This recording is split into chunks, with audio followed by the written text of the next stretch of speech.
This is the Seven Figure Agency Podcast. Discover the strategies and techniques to grow a highly successful and profitable digital marketing agency with your host, Josh Nelson. Hello and welcome to the Seven Figure Agency Podcast. We are interviewing highly successful digital marketing agencies from across the country and how they've grown and scaled their digital marketing agency. And today I'm super excited to have Josh Crouch with us from Relentless Digital. Josh has grown his agency over less than 5 years to multiple seven figures, serving the HVAC, plumbing, and electrical niche. He's a wealth of knowledge on growing an agency, delivering world-class results, and he's probably had to stumble through some challenges as well. So if you're excited, give me a yes in the comments. Josh, thanks so much for being with us today. Oh, thanks for having me. I haven't struggled at all. It's been no, none of us have, right? It's always easy peasy. It's been gravy. So Josh, I guess the best place to start is to kind of tell us, we know you're running multiple seven figures today, but kind of give us the lay of the land. Like how many clients, what's the approximate recurring revenue, what's the size of the operation? Yeah, so as of end of March, we are at 102 clients, and we are right on that line of about 4 million in annual recurring revenue, just if we take out the projects and stuff. So we're about probably closer to 4.5, 5 with projects. So good, man. Nicely done. Congratulations. And you've grown really, really quickly. Tell us a little bit about the journey. Kind of like, I know that you've been in the home services, HVAC land for a long time and made the pivot to running your own agency. Kind of tell us a little bit about that journey. Yeah, I mean, honestly, I think that really set me up. Being in the home services space taught me a lot of lessons. I never owned a business there, but I was always kind of like that right-hand person for the individuals I work for. So operations manager, I've done the sales and marketing, started a branch all by my, essentially about an hour away from the primary company headquarters, where I kind of was on my own. So I had the ability to learn and just take in all of the business lessons that we learned, but without my money. Right. So at the last company I worked at 3 different HVAC companies. The last one, I really honed in on the marketing side and more so on the local SEO, and then the customer retention side, email and text message marketing. And we're a part of Best Practice Group. The group, but you're actually, I saw you out at one of their events last year. So I started giving tips in their Best Practices Facebook group, similar to like your Facebook group, where a lot of business owners were hanging out and asking questions. I was just giving tips. I was just, hey, this is what's working for us. I had some people start reaching out. My first client wasn't even from the US, actually. My first client was from Canada, of all places. So I had to try to figure out any different logistical things there. And I didn't know Thaddeus and Evan at the time, so I couldn't ask them any questions about what do I need to know about Canada. But decided from that point forward, and that was literally about 2.5 weeks before the world flipped upside down, that I was going to see if I could do this on the side while still keeping my job, and if I could make a go at it. So that was about 4 years ago, March 1st. Amazing, man. So like really fast descent, in agency land to go to multiple seven figures, probably on pace to be around 4.5, 5 million by the end of the next year or so. Tremendous growth. I usually like to start with asking, how you chose the niche. And it seems like for you, you kind of naturally had the experience and expertise. But I think for you, I'd love to know is what prompted you to say, hey, I've got this stable job working at this HVAC company. I've got this, growing industry that I'm in. What prompted you to say, hey, I want to shift to entrepreneurial and I want to shift to running an agency? Honestly, I think that bug's been there for a long time. I grew up in a small family business with my father. We owned a couple martial arts schools. And I helped them run those and do the marketing and stuff. But we never really got it to the point where it was a business where it was enough for like my sister, myself, and my dad to like make a decent income, which is tough. So like Chris Rodriguez and some of those that do the martial arts schools, I sympathize with their business owners because it's a passion, and it was always a passion. I was in the martial arts for 25 years, but it just sometimes that business is very hard to get to a certain level where you can make a decent income for your family. So I grew up in that environment, and that literally from the time I was little all the way until I was in my mid-20s. So I've always wanted to own my own business. I am not a handy person. So I literally stumbled into the trades. I was an accountant at this point in my life because I love numbers, data, and statistics. I just didn't really correlate marketing with those yet. And so I got hired as an accountant at a local HVAC company. I wasn't even that good of an accountant at that point. And quickly got into the business side, operations, office management, managing the team in the field, dispatching, parts running, whatever was needed of me to grow that business and get it out of some debt. So the niche was obviously chosen for me in a way, but it definitely was something that at some point I knew I was going to own a business. I'm not handy. Like this sign behind me, if you guys are watching this, I don't get to hang things at my house. I got fired. I got fired like 2 houses ago. Brittany will say, no, don't touch that wall, right?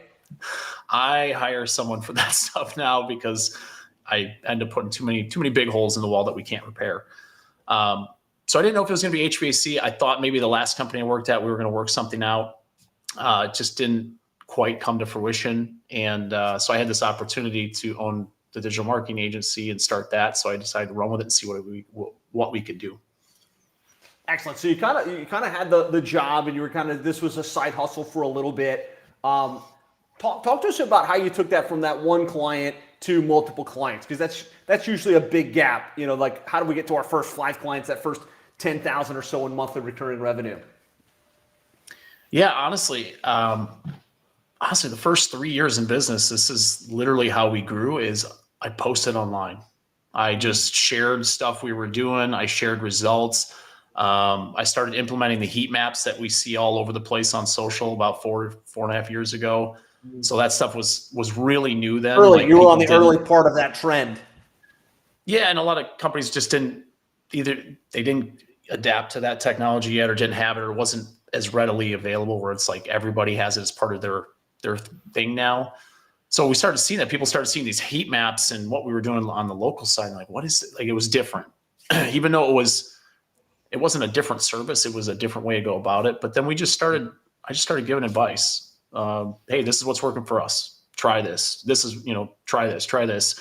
And did it through video content, did it through social media posts. And we got to the point where at the end of that first December, we were about 30 clients. It was myself, and we were white labeling some stuff because obviously I couldn't do all the work myself at that point. And had to have a conversation with Brittany of like, when was the time we were going to shift into doing this, because I was making almost 6 figures doing what I was doing. So to replace that income, that was definitely a scary transition. Even though I was starting to get paid from the agency, it was just not, at that point, our only offering was $1,000 a month. I didn't have plans. I didn't have anything else. It was literally one service offering. We didn't touch websites. All we did was GMB optimization and management. That was it.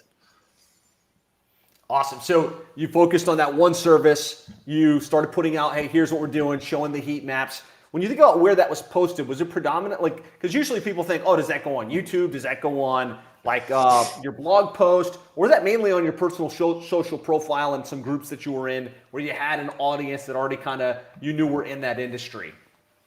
Most of it was personal Facebook. I did have a couple groups that I could share to once in a while, but I never wanted to overdo it. And a lot of the stuff, and I did this actually at the third HVAC company too, is I would always use my personal profile to post in the local Facebook groups, but it was never salesy. We didn't sell anything. I just gave, hey, here's spring HVAC cleaning tips. Here's air duct cleaning tips.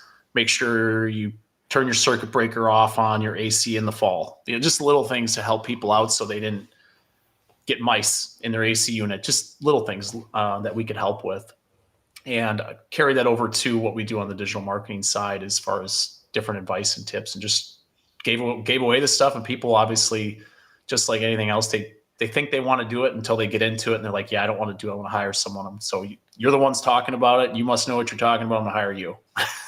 And I think it's really important, the intent and the way that you go about it in these groups. Like, if your intent is, I'm going to go get some attention and I'm going to get people to raise their hand, and you're going into someone else's group and you're posting in that way, it's obvious to everybody that's in there. Chances are the admin's going to say, dude, get out of this group. You're obnoxious. Versus literally just giving the information and letting the people get value from it and come to you. And it sounds like that's what's worked best in your situation. Yeah, and it was the same on the contracting side. We ended up owning the local Facebook groups and we were in a very small town, like 12,000 people, but that started carrying over into the next town over, and then the next town over, and then the mom's group in that town and the dad's group in that town. And I would get screenshots of what that looked like. And we were getting tagged 50 to 70% of the time when people were looking for a contractor, because we were the only one in our market that was doing the teaching. We were teaching our market how to take care of their home and how to take care of their HVAC system. I love that. So it was very organic for you. You were just kind of sharing your ideas, sharing your best practices. That one client turned into 5 clients, turned into 30 clients. I like the fact that you focused early on just one singular service, which was Google Maps optimization. That helped us keep the deliverable simple. Talk to us a little bit about what the program package looks like today. So as you've expanded, I know you've added additional things. What's the program packaging look like for a client today? Yeah, so we still have that program. Some things have been added, like a go high level, for instance, so we can do messaging and help clients with automation. So our starting package is about $2,000. And then we have a couple other options. And that was actually probably after the first, I think it was the first virtual intensive I took with you. It must have been year 2. So that's 2nd December or 2nd November, whenever you guys had that one. And I didn't have packaged or program services or anything like that. I was like, this has got to be the thing that we do here. And since we've done that, we've been able to reach different levels because it's been so easy. Like, people know exactly what they get. It's easy to sell because it's like, here's your menu. You want to work with us. What piece of steak do you want? Pick one. And so we go anywhere from 2,000 to 6,500. And that's our range. Got it. So it could be a range from the website to SEO to pay-per-click to social media to ads management. When you think about your package today, like, what is it that drives the best results for your clients or the most consistent results? Would you say it's the Google Maps? Would you say it's the full combination? Honestly, I think the emphasis on Google Maps has been the primary driver for us since the beginning. I think it still is. How we go about that has changed a little bit. We really focus on helping clients get set up with multiple locations. We have a lot of clients with 2, 3, 4 locations. I think that the biggest we have is like 7. Now, they're not obviously all in the same area. That's a bigger company, Kind and of they have spread out a little bit. Yeah, I mean, you got to do it you got to be smart about it. But we do it the right way. Get a physical office, go through the verification, do everything the right way. But clients really like that because otherwise, we all know the numbers for a new customer through PPC and stuff like that. It's very expensive. So to get one new customer, you can get an office for that monthly fee. It's about $400 or $500 in the home services space for a new customer. And you can get an office for $400 or $500 a month, get some reviews there, do all the right things, and get 20 or 30 new customers per month for a similar, obviously we charge our management fee, but it can definitely help them grow in these markets. I know you have plenty of companies with multiple trades. Trades suck on Google Maps because they can only grow one trade at a time.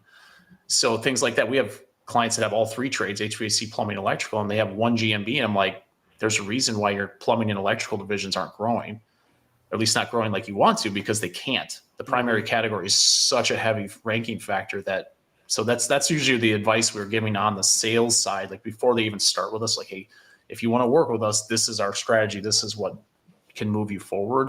And they generally seem to get it, and it makes sense to them why they aren't growing those other trades. Love that. And so, tactically speaking, you're saying, hey, look, we on the GeoGrid, you're ranking really well here. If we want to rank in this market, we've got to go get another location, claim the GMB, get the citations, build up the authority, and then we can kind of light up there. Then you're going to be getting all the calls and leads from this place plus this place, and we can continue to expand that over time. When it comes to that location, I mean, I know that there's a million ways to skin the cat, from Aunt Betty's house to renting an actual office to actually leasing a true office. Any recommendations on kind of what you've found works best in actually getting those other Google business profiles ranked? Yeah, physical office is definitely so. There's always questions with that because everyone they want to try to get a listing the cheapest way possible because they're not really going to be there that often. They maybe store some stuff there, but so those are conversations we have on the sales side. And people, like, honestly, we get the smaller clients that come and they have an SAB listing through their house. We will literally tell them we can't work with them until they get an office, just because one, that is another big thing that will increase their rankings. So it's like, I think there's a lot of times on the digital marketing side, we set our clients up for failure before they even start with us because they don't take care of the things that we know are going to move the needle. Great example. I was looking at an account with Brittany last night. She was asking me about the address and stuff. And the guy was about 3 miles south of what Google defines as the actual city he wants to rank in. His post office address says, I'm in Newark, Delaware, but his office address was like 3 miles south. And he's already set himself up for failure. He doesn't know it, but he set himself up for failure with his office because Google's going to take the companies that are actually in Newark and rank them higher. So it's things like that I think that way we also know that we're going to be able to deliver on results, especially with the Google Maps stuff, because that is one of the quickest ways. They know as soon as the Google Maps stuff is good and they're ranking, they know because their phones pick up dramatically. Right. It's a very instantaneous. So on SEO, we always talk about how long it takes because the website stuff does take long. There's no way around that. But maps can happen in a month or two. So for us, we still don't offer any sort of paid ads. That may change at some point, but we still don't offer any sort of paid ads. So for us, we have to have some quick wins and getting Google Maps right, getting the address right, getting all the right steps in place so they can start feeling that things are working. And then using Go High Level. We have our own white labeled version of it that we've obviously built for the trades, but retargeting their existing customer database has been a huge driver for us. Tune up appointments, open estimates, automation when new estimates come in, or automations when they're on the way and they want to pre-sell a membership. Just there's all sorts of different campaigns you can run, but those have been really helpful for us because now our biggest problem we had the first couple of years was I don't have a PPC or a Facebook ad or something else I can shift turn their on attention to generate some activity, right?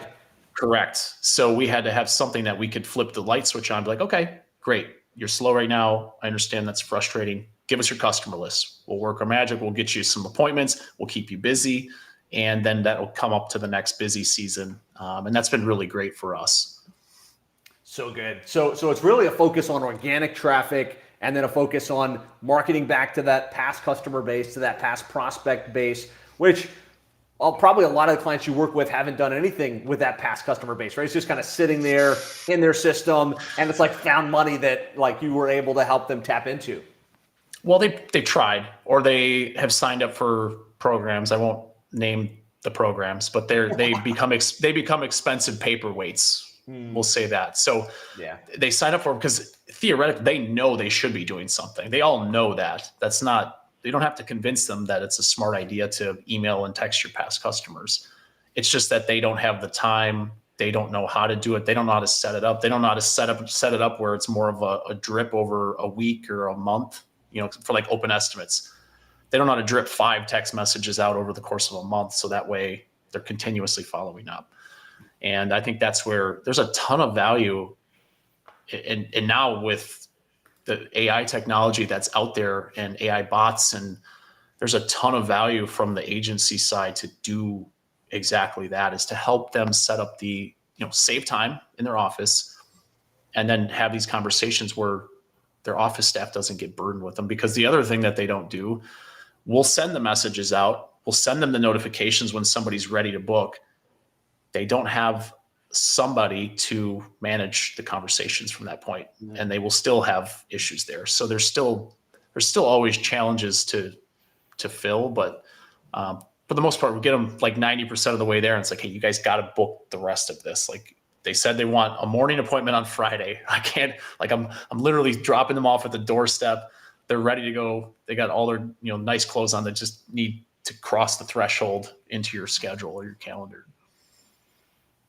Awesome. So I love that. Drive traffic through organic, get them ranked all over the market with GMB, leverage automation to follow up with the leads in the past customer base. And you find that to be like kind of the sweet spot with what you bring to the table for most clients.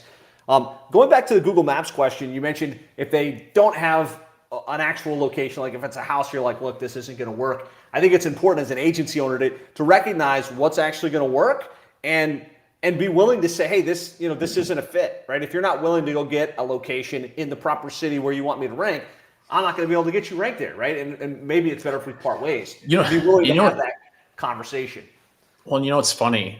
We will figure out pretty quickly. So we had a client leave about 7 months, and he had it was just before we implemented this. So we implemented this. It was probably almost a year ago, and this guy signed up. We signed up when I was still doing the sales, and I'm way too nice, and I let people in. I'm like, oh yeah, right? You don't ever want to say no, right? Brittany's way better. Like, nope, you got to do it this way. And so since then, so we had a guy leave. He came. He had a physical office, but it was in the middle of nowhere, which is another no-no because there's no population. There's no. Right. Yes, the map looks pretty. It's all number green. One, you dominate the area, but there's no search and there's no people. But there's only one company in that area. So he literally came back to us like 2 days ago. He's like, all right, I'm in the city I want to rank in now. I got an office. Can you guys look at it? And he wants to come back. So he literally stopped us so he could save some money, so he could come back with an office. And it's doing those things I think are super important. One, if you tell someone no, and then they come back to you in a couple of weeks saying they have an office, that they're ready to work with you. They really believe in what you're telling them. And it's helped us weed out some people that are like, no, just get me ranked. Like, I don't care. Just get me ranked. Here's some money. Do your thing. We heard you're a good company. And I'm like, well, if you're not willing to do the things that it takes to grow your business, why should I be willing to do those things for you? Because we just know it's going to be a bad marriage. You're going to leave us. So why waste your time and our time? Go find someone else that maybe runs ads for you, and that can be a better fit for you. Yeah, love that. I think it's important, if you're listening, to recognize you've got to be willing to have those tough conversations. On this topic, we mentioned the house is a no-no. We need an actual location. How do you feel about like virtual offices like Regis or those? Like, can that be used in your mind, or do you feel like it needs to be a true like warehouse or a true like location that they can rent with a unique suite number exclusively used by them? So if they go through Regis, as long as it's a real suite that they can get access to. So, okay. I mean, there's Regises in most major cities markets. Or major markets, even the non-major markets, there's Regis offices. They're probably one of the biggest real estate companies there is. Right. And so yeah, would that be a recommendation? Like, hey, go get a virtual office with a unique suite, and then we're going to build our strategy around it. And you feel like that works? Yeah, it has worked. It's not, I mean, I would prefer them to get a regular office, but if they can, and it's just because like, if I go and type in their address, and this is how I know I've had clients that they'll give us an address and they say, oh no, it's a real office and all this stuff. And I put the address in Google search and I see that there's 40 other locations with the same address. I'm like, that's a red flag, right? This is a virtual office. Like, you need to do better. Like, it just is what it is. I know it's painful to have to tell them no. And it's painful on the contractor or the customer side to have to go do this, but it is a very fruitful solution long-term for them. Once they realize that, and the clients that we have that have seen this work, they're like, oh, I want to go add another office here. I want to add an office. Like, they get it, and it just grows. And for us, that grows our MRR with that client too. And it allows us as an upsell option, because then we're managing another listing. And it's a great opportunity for our client success team to have upsell opportunities without having to, really expand. Like, we don't have to go wide with our services, at least not yet. We've gone deep and narrow versus wide. And I think that's been very helpful, because then SOPs, processes, all the stuff that you guys teach and have a lot of different trainings on, we don't have to go as wide. We don't have to have all these different. Just get really good at this piece that we focus on and get dialed in on that stuff. Yeah, I mean, honestly, like it's literally just taking what you teach everyone, find a niche, start there. We just niched within a niche, really, is what we did. We just niched it down a little further. Um, Not by design. It kind of just, this is what I knew and this is what I was comfortable offering. And it's worked out really well. I think at some point there will be a point where we have to do some sort of accelerated with paid ads, because I do know that most of the clients we get are not the larger ones, because the larger ones do want someone that runs the ads and stuff. So there's always a give and take, but it's been really good for us. We've hovered around 97% for retention the last 3 years since we've been tracking it, since we've had your sheet and tracker. So it hasn't been a deterrent. It hasn't been something that's causing us a whole bunch of stress over here. Really good. And it just goes to show, like, if you're good at what you do, you can get the client rank on the map and you can generate the results, they're going to stick around, right? Whether you're just doing, Google ads and the website, or you're actually touching a bunch of additional things as well. One thing I want to talk about, for a lot of the listeners, kind of in that first 10 to 20 clients, which it sounds like, you transitioned through quickly, you made the strategic decision to use some white label providers, instead of trying to do it all yourself. And that helped you maintain the results while having the bandwidth to do other things. Talk to us a little bit about like why that way and how that worked out for you. Yeah, so the first probably 5 or 10 I was doing myself. And now, with just GMB management, that wasn't that bad, because I wasn't touching websites, I wasn't doing any of that other stuff. But I realized that, one, I was literally taking sales calls on my lunch breaks. I had an hour drive to and from work at this point in my life. So on the way home, I was on the phone the whole time and literally dealing with clients after, so it was like work and then my other work on the way home. So for us, it was, I needed something. I think there's a place in the market, and there's some great white label companies and really great people like Lane, David. Like, I really like them as people. I go to them for advice on SEO stuff all the time because they're great at what they do. For us, we used white label to get to a certain point until we could start bringing some stuff back in-house. One, there's, the way white label companies make money is through bulk, by having a lot of clients, and they have to have a strategic process, because otherwise, like, it's just like the assembly line at a Ford factory. If you take one piece of metal and it's a little different, the whole assembly line is going to shut down. So for us, it allows us more customization, bringing it back in house. But early days, and even if we offer like a new service, typically that's like, okay, let's find someone that knows what they're doing.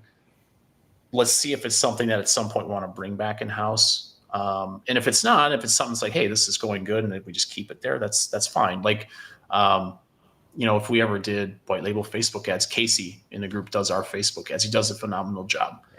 Facebook ads, I don't know enough about. If we offer that to clients, we may leverage him just because I don't want to touch it. But it's something that definitely a great starting place. And if you don't know a lot about SEO, like I knew a lot about GMB optimization before I ever started. So part of that knowledge is when someone does something, like we hire someone, a white label company, to do something, and I'm like, we could do it better. And that's part. But if you don't know, that might be good enough for you. And that's where being an expert at one thing, whether you're an expert at PPC, websites, something, I think is really valuable, because then if someone's doing a good job or not, and if you can do it better. Yeah, no, I think it makes a lot of sense, right? Start out with a little additional help, and then eventually you start to realize, well, there's some economies of scale I can tap into now that we've got enough clients to build my own internal team. And of course, your own internal team is going to pay a little better attention, care a little bit more, innovate a little bit differently than the subcontracted providers and things like that. Let's shift gears a little bit. Amazing insight so far. Really appreciate you kind of sharing how you package your program, how you think about going to market. And now let's talk a little bit about how you're landing clients. Obviously, you've had accelerated growth. You've got 100 plus clients now in the space. What's worked best for you to get clients coming in on a consistent basis like that?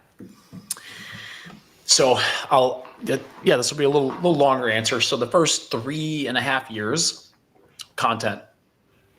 That was literally the sole way of us getting client. And that included video content. YouTube and Facebook primarily, making sure our website was optimized well for SEO. So that way, if people came to our site, we could actually find us organically. But that was until October or so, September, October of last year. We had gotten to the point of last spring, we got to a $3 million run rate, and we hit a glass ceiling. And that plateau, right? That hard plateau where it's like, wait a minute. You could obviously it's not a real thing, but I could feel it. Like we could not break through. We would get a little bit above, a little bit below, a little bit above. And that happened for about 5 or 6 months. And I finally decided, okay, that it's time for us to run ads. Like we have to do something else. And so we started doing that in September, October, which has allowed us to get through this glass ceiling, if you will. So we had a sales and marketing problem, essentially what it was last year. And it was because my focus was elsewhere. That's where Brittany came in and she started doing the sales. She had a background in HVAC sales, so it was a very natural fit. She was a hairdresser for 10 years before she did HVAC sales. So she'll talk to anyone and everyone. She loves it. And I don't get up in the morning and want to talk to a bunch of people. So it's not you said you're an accountant, right? So this is like way outside the normal accountant comfort zone, right? Selling services like these. I definitely like more of the research and developments and partnerships and those sort of discussions. I definitely like the more of that stuff on the CEO side. I don't love the sales side. It was a necessary evil for a number of years, so I did it. But that's been a great transition for us. So now we have ads running. Casey runs our Facebook ads. We have some very top of funnel stuff through a company called MarketStorm that is outside of the Google and the Facebook ecosystem they run on. Well, actually, it's funny. I know you know what they are because I see your ads on different sites and blogs all the time.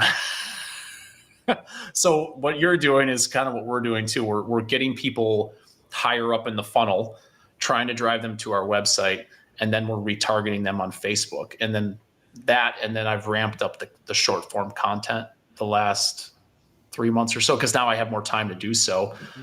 And now people come to sales calls and they're like, man, I see you everywhere. Right.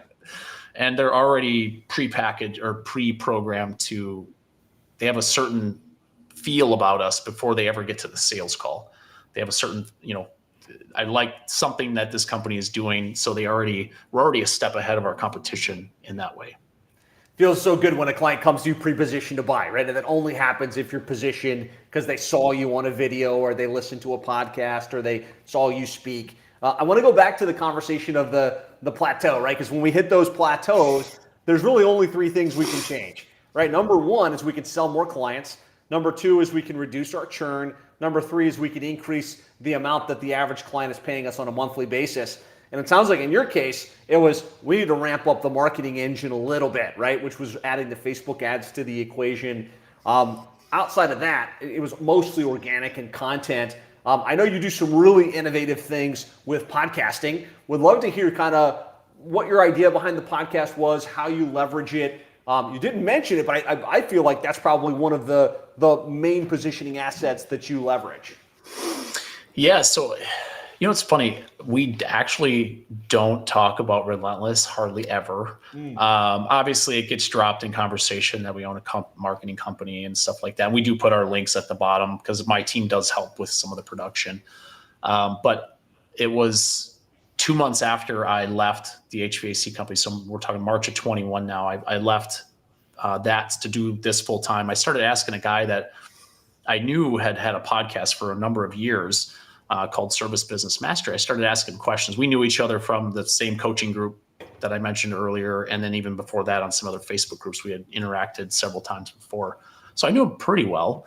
And I was like, hey, I'm looking to start a podcast, give me advice and all that stuff. He was getting burnt out. He had been doing it for 4 years by himself. He's been doing all the audio editing, the video editing, not much time for marketing the podcast. And he's grown it to a certain point. So he was looking for help as well. So it ended up just becoming this great marriage, which obviously is still working today. We have 3 recordings later this week. But that has definitely helped because I think more so even the fact that we don't talk about Relentless, we're talking about our service as much. It's just the fact that I get in front of more people and then they end up knowing that just because they're tuning into the show or they're listening, they know that I own Relentless Digital, and they know that they connect the dots. And so we're able to put out more content, which gets seen in more places. So it's definitely helped from that side. It's not a, I wouldn't say not it's a direct lead generation for Relentless. It's literally indirect. just a whole separate content thing that you do. I think that's an interesting insight. Like if you're running a podcast and you're just doing a marketing centric podcast that has a certain viewership and a certain listenership, if you've got a business growth podcast, or more just like yours is more just how to run an HVAC or home services company with your co-host, which has a great authority positioning in the marketplace, even though you're not overtly saying, hey, and if you want me to help you with your SEO, come click here. Yeah, and I mean, our topics are anything from financing to sales training to technician training, new AI technology.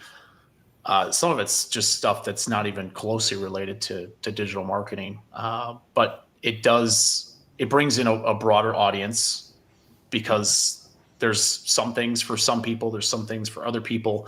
And it's also allowed us to get invited to podcasts at all of the different trade events, which I obviously go there and still hand out business cards, and people talk to you, or they'll be like, oh, hey, I need help with digital marketing or whatever. It's kind of a side thing, but it definitely helps get seen and more visible.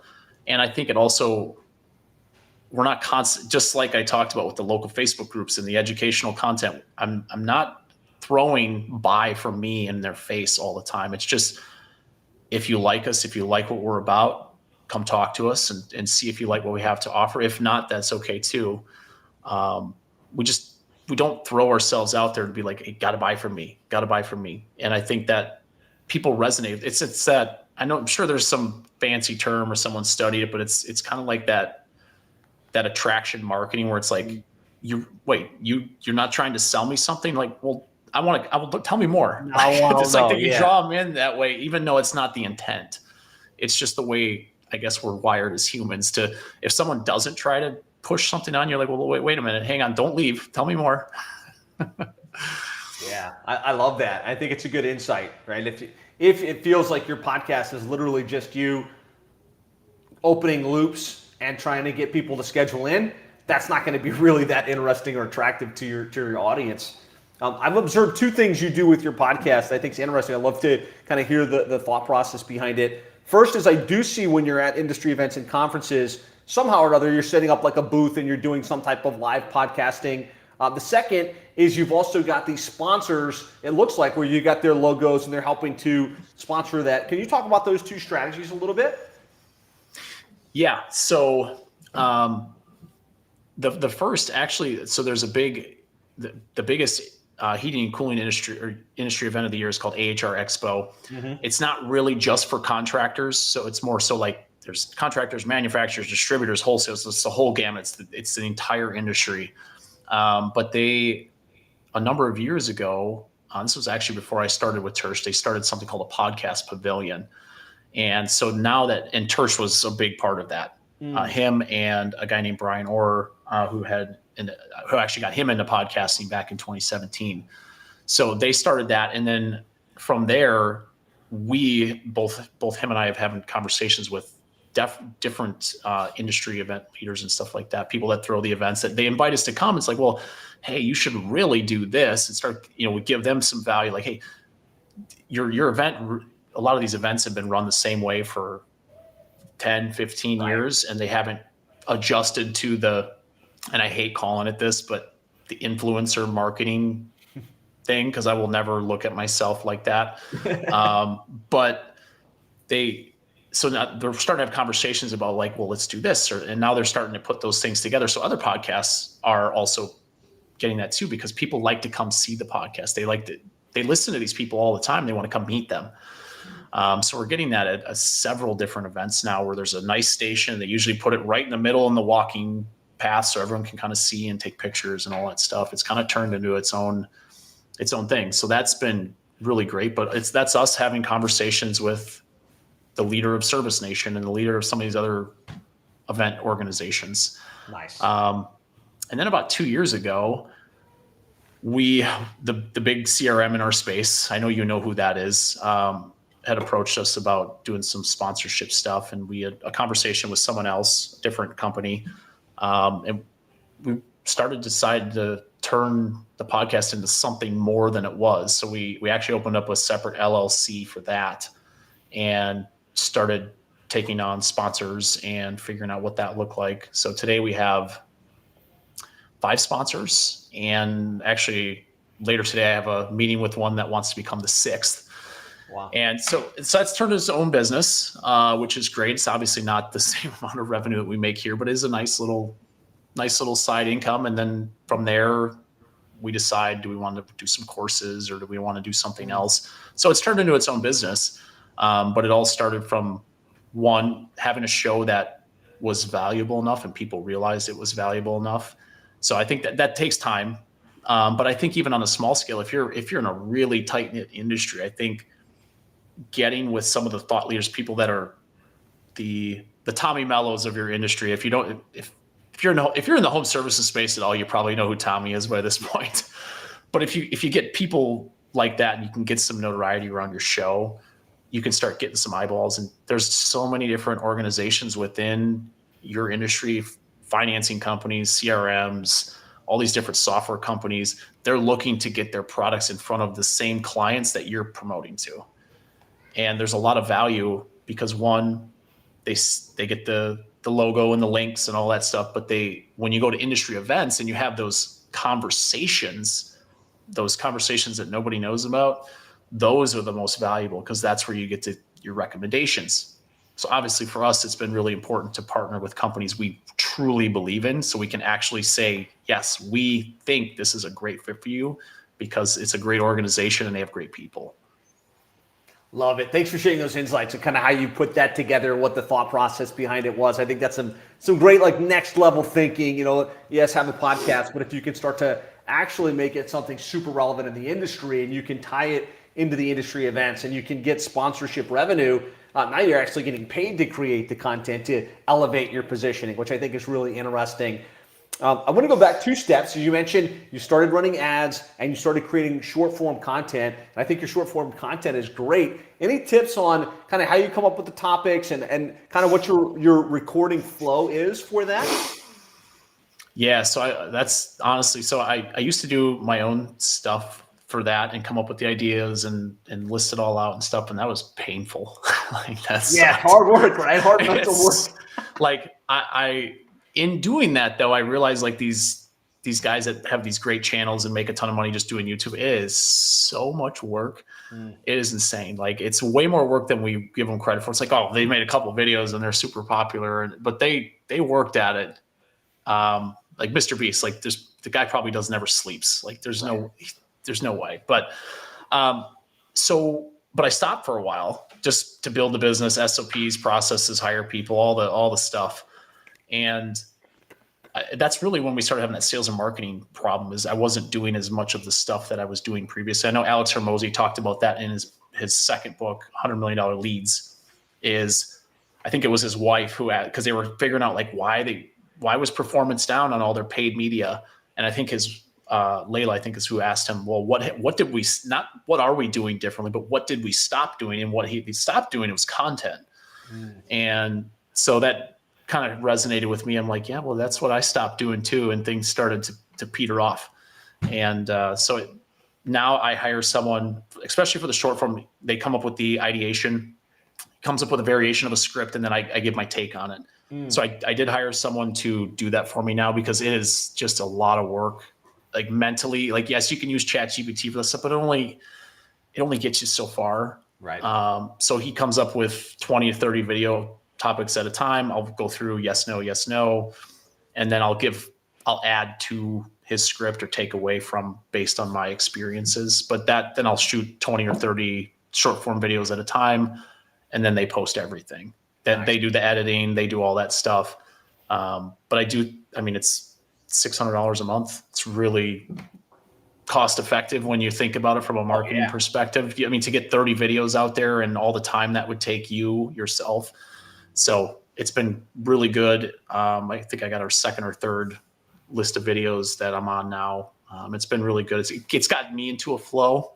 That content creation flow you're literally like the master of content creation and syndicating it. Like seriously, every time I talk about content, I'm like, I got to know what Josh is doing because he runs like a webinar. All of a sudden I see it everywhere. I see clips, I see emails, I see it on the groups. I'm like, damn, like someday that's going to be us.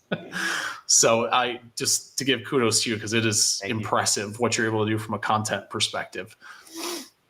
Yeah, I think that's great. The idea that batch the content, right? If you're struggling with this, find someone that can help you come up with the topics. There's lots of people that play at what you have to work at. So if that's work for you, and find someone that plays at that, have them come up with the topics and kind of the general flow, and then batch it. Like if you're going to try and do a video every day, extremely hard. If you're going to do 20 videos once a month and you lock out 4 hours of your day to get it done, that's doable. So I think that's a great tip, Josh. Thank you for sharing that. Yeah, no problem. I feel like the one thing I have to do differently this next time is have different shirts in the office, so I don't have the same shirt on every time. So it looks like it's a different video. Just change like every 3 or 5 videos, so it doesn't look like I'm always wearing the same shirt. Yes, good idea. All right, so I want to shift gears. We talked about kind of what the program looks like. We talked about how you're landing clients. You shared some great insights there. You mentioned you're retaining at 97% plus, which is amazing. Very hard to do at your size with this industry that we're in. What are some of the strategies that you've implemented and so kind of how you approach your client retention strategy? Yeah, so honestly, starting to track everything was probably one of the more eye-opening things that we did. And your guys' sales and retention tracking sheet I'll probably always use that. I love it. It's just very easy for me to see both retention and sales at the same point, and it's very easy to update.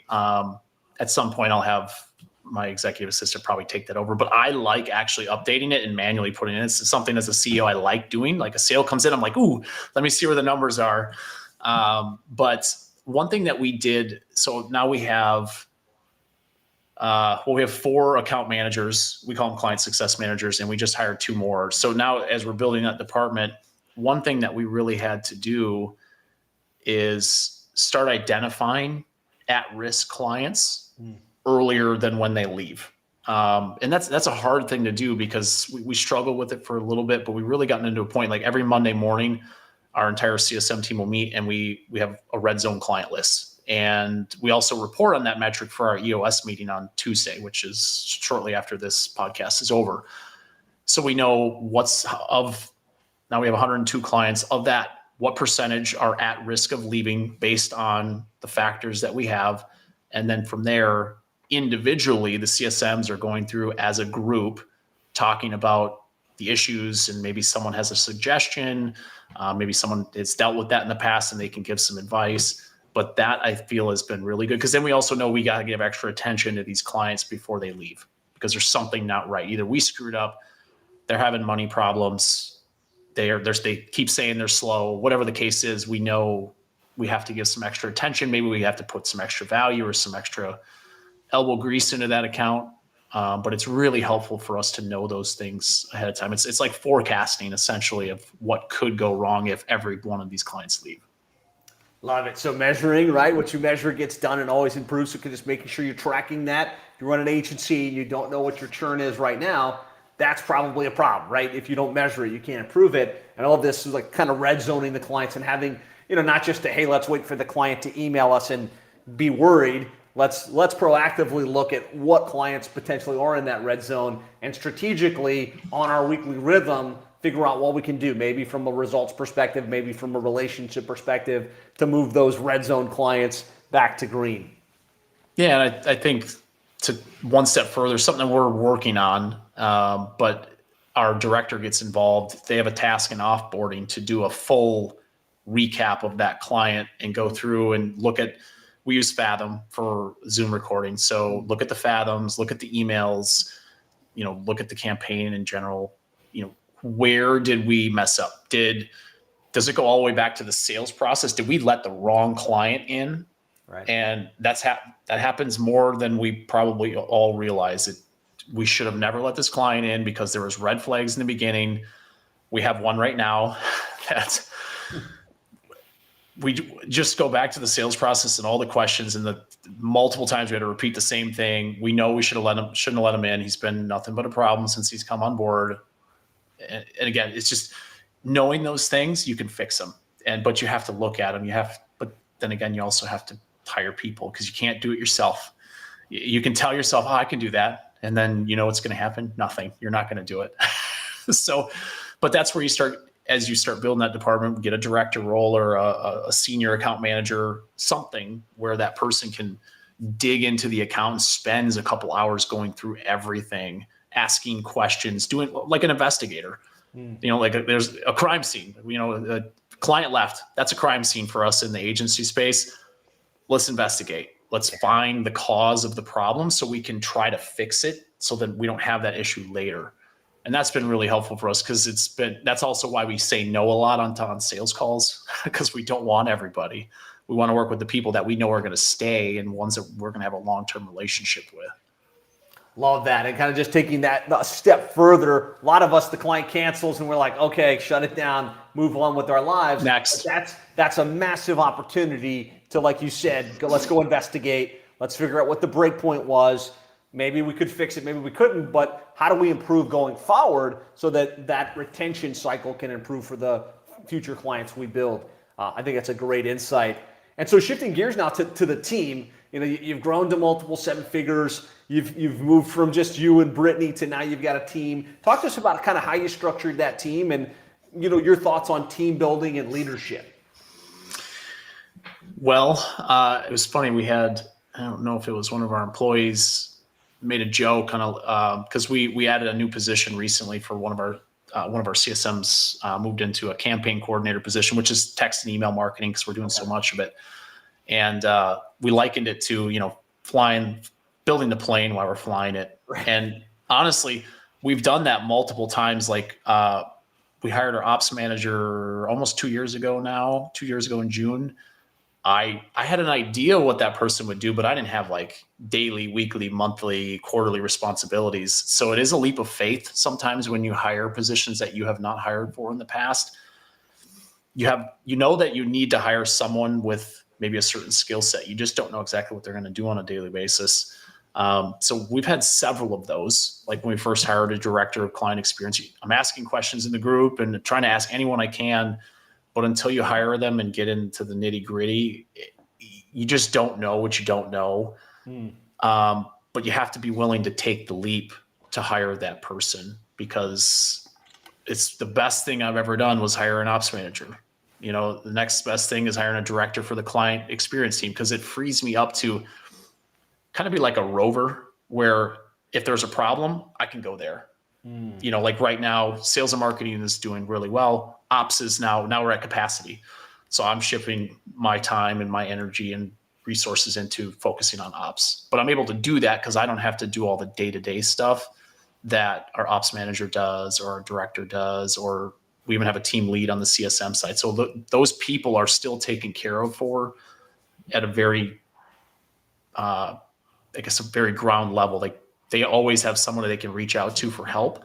So I can help figure out the big problems and solve those.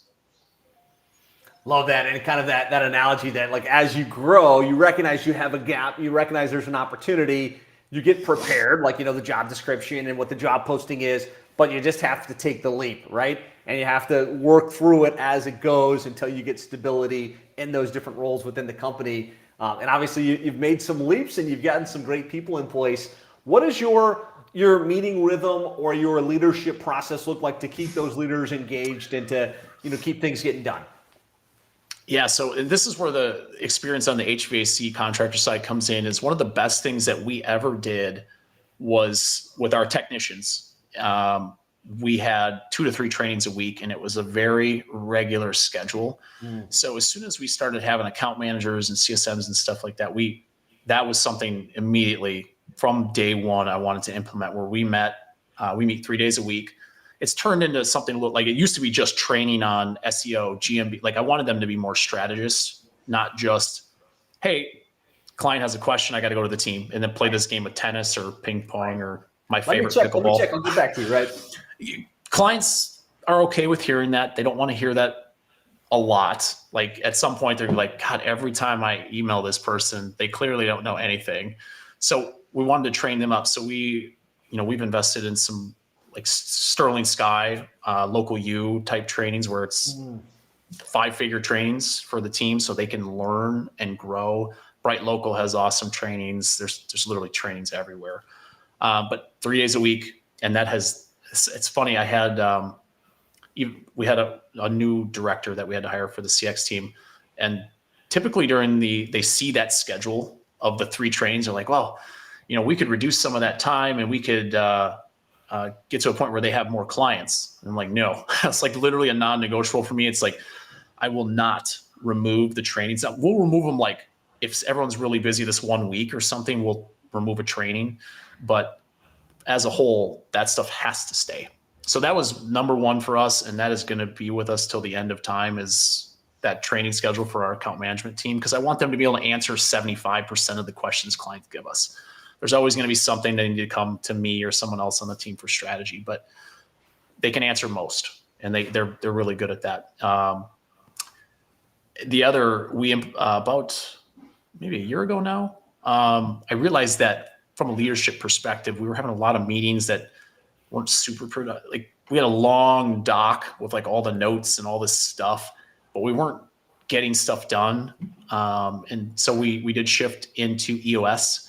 We had Lynn Askin help us implement that. I think we started like last October, maybe it was even before. I can't remember at this point, but that's been great. That's actually Tuesdays are our L10 days. So about an hour after this podcast is over is our L10 day. It gives us a very consistent schedule to talk through things, focus on the highest priority items, talk about the departments, what the team needs, what hires do we need to make, where are we struggling, where is things really good, and kind of be more cohesive as a team.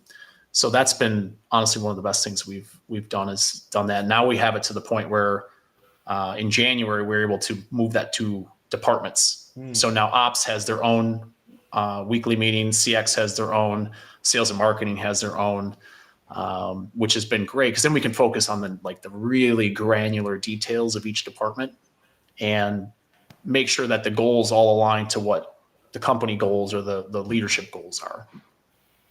So good. Love that. Like really just recognizing having a team, you can't just drop them in and say, hey, go get it done, right? Doing the ongoing training to develop the team, it's not easy to do. It's easy to say, but to consistently do that 3 times per week is how you keep the team sharp. And it's exceptional that you do that. And then having that meeting rhythm and EOS installed, doing the quarterly planning, having the level 10 meetings, having the departmental level 10 meetings is how I believe is a big reason you're able to deliver the results that you do at scale while continuing to grow the agency. Yeah, this stuff's super important. It can't be stressed enough. We all don't think we have time, right?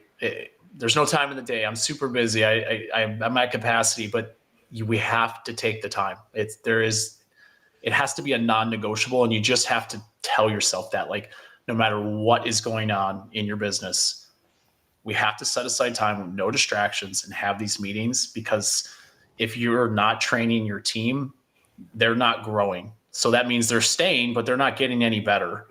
And our next phase of this as we grow is to figure out how, because the internal team doesn't get as much training love as the CSM team does, because the CSM team is the customer facing piece. So there's a lot of training that needs to be involved, but figuring out that next step is going to be internal team trainings, SEO, website. Like, how do we keep getting better? How do we keep pushing the envelope? How do we keep innovating with what we do? Because otherwise, if we don't innovate, there's always going to be the next agency that's coming and is doing something better or different than we are. But training, if there's one lesson I've learned from my time in the trades into here, you cannot do enough training. Love that. Such a powerful insight. Josh, this has been awesome. First of all, congratulations on your growth. Amazing what you've accomplished. I know that you're headed towards 8 figures. I have no question about that over the next couple of years. Thanks for sharing.